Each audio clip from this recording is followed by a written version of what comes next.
अस्सलाम वालेकुम दोस्तों। हमने पिछले लेक्चर में पढ़ा था कि फ्रैक्शन को जो है ना किस तरह कन्वर्ट करते हैं परसेंटेज में। ठीक है, तो इस लेक्चर में हम पढ़ेंगे how to convert percentage fraction into percentage. ठीक है, बिल्कुल रिवर्स प्रोसेस होगा और इसमें थोड़ी सी ट्रिक होगी, तो उसको हम यूज़ करेंगे। ठीक है, अब क्वेश्चन में हमें गिवन है 1/2 का मुझे जो है ना परसेंटेज निकालना है कि इसका कितना परसेंटेज होगा। ठीक है, टोटल वैल्यू मेरे पास 2 है, उसका 1 हिस्सा मैंने लिया हुआ है। ठीक है, टोटल 2 है, 2 में से मैंने 1 हिस्सा लिया हुआ है। तो ये जो है ना सोचने वाली बात है कि यानी कि ये इसका 50% हो सकता है। ठीक है, तो आइए चेक करते हैं कि ये 50% हो सकता है कि नहीं। ठीक है, अब जब भी हमारे पास कन्वर्ट करना होगा परसेंटेज में, हम क्या करेंगे, मल्टीप्लाई करवा देंगे। ठीक है, अब देखें, क्योंकि मुझे डिनोमिनेटर में 100 बनाना है, क्योंकि परसेंटेज क्या कहता है कि भाई डिनोमिनेटर में ना 100 होना चाहिए, तो मैं क्या करूँगा, 50 से मल्टीप्लाई करवा दूँगा बोथ साइड। ठीक है, 50 से अगर मैंने मल्टीप्लाई करवा लिया तो अब देखें 50 को मैंने मल्टीप्लाई करवा लिया तो ये 51 ज़ा 50 हो गया। 50 जब 2 से मल्टीप्लाई हो जाएगा तो 100 हो जाएगा। ठीक है, पहले हमने पढ़ा था कि 5% को अगर हम फ्रैक्शन फॉर्म में कन्वर्ट करते थे तो उसको हम इस तरह लिखते थे 5/100। अब क्योंकि 50/100 हो गया तो हम ये कह सकते हैं कि भाई इसका जो है ना 50% हम इसको लिख सकते हैं। तो 1/2 जो है ना फ्रैक्शन परसेंटेज फॉर्म में 50% है। ठीक है, जो इसका ये एक करेक्ट आंसर है। ठीक है, समझ में आ गया इसको हमने किस तरह फाइंड किया है।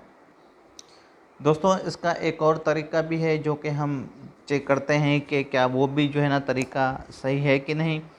बिल्कुल करेक्ट फॉर्म आ जाएगा उसमें भी। ठीक है, अब देखें, जैसे मुझे क्वेश्चन में गिवन है 1/2। ठीक है, हम क्या करेंगे, इसको मल्टीप्लाई करवा लेंगे किससे, 100 से। ठीक है, 100 से मल्टीप्लाई करवा लेंगे। उसके बाद क्या होगा, देखें, 100/2 मल्टीप्लाई बाय 1/100। समझ में आ गया ये क्या हो गया। अब देखें, इसको हम डिवाइड करेंगे, 2 1 ज़ा 2, 2 5 ज़ा 10 और ये 0 आ गया। इसको अगर हम मज़ीद सिंप्लीफाई करके लिखें तो इस तरह हो जाएगा 51 ज़ा 50/100। तो ये भी जो है ना हमारे पास क्या आ गया, 50% के इक्वल आ गया। ठीक है, तो हम ये कह सकते हैं 1/2 को अगर हम परसेंटेज फॉर्म में लिखें तो वो हमारा क्या आ जाएगा, 50%। सेम इसी तरह कन्वर्ट 3/5 इनटू परसेंटेज। ठीक है, अब देखें 3/5 को हम परसेंटेज फॉर्म में किस तरह लिखेंगे। देखें 3/5, क्योंकि परसेंटेज हमारे पास होता है डिनोमिनेटर में 100 होता है, तो हमें ऐसा नंबर लेना पड़ेगा जिसको अगर मैं प्रोडक्ट लूँ, मल्टीप्लाई लूँ, तो मेरे पास 100 आना चाहिए डिनोमिनेटर में। तो हम क्या करेंगे, मल्टीप्लाई करवाएंगे 20। ठीक है, 20 के साथ हम मल्टीप्लाई करवा लेंगे बोथ साइड, तो हमारे पास क्या आ जाएगा, 23 ज़ा 60 डिवाइडेड बाय 25 ज़ा 100। समझ में आ गया। तो हम ये कह सकते हैं कि 3/5 जो है ना, जो फ्रैक्शन फॉर्म में, उसको अगर हमने कन्वर्ट किया परसेंटेज फॉर्म में तो ये हमारे पास क्या आ गया, 60%। ठीक है, समझ में आ गया 60%। तो ये इसका एक बहुत ही आसान तरीका था जो कि हमने इसको निकाल लिया, 60% इसका आ गया।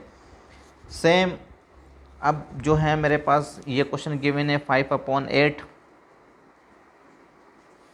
अब 5/8 को हम लोग किस तरह परसेंटेज के फॉर्म में निकालेंगे। 8 को हम ऐसे कौन से नंबर से मल्टीप्लाई करवाएंगे जिससे जो है ना हमारे पास आंसर फ्रैक्शन फॉर्म में जो है ना परसेंटेज की फॉर्म में 100 डिनोमिनेटर में आना चाहिए।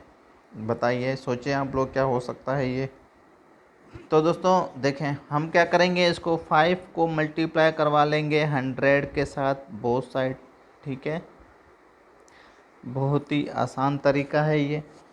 ठीक है, इसको हमने 100 के साथ जब मल्टीप्लाई करवा लिया तो अब हमारे पास क्या आंसर बचेगा। ठीक है, इसको हम थोड़ा सा जो है ना 5 डिवाइडेड बाय 8 मल्टीप्लाई बाय 100, और इस 100 को जो है ना हम नीचे लिख लेते हैं यहाँ पे 1/100। ठीक है, समझ में आ गया। अब इसको हम थोड़ा सा जो है ना सिंप्लीफाई करके चेक करते हैं। देखें, 2 4 ज़ा 8, 2 5 ज़ा 10, यहाँ पे 50 आ गया। ठीक है, तो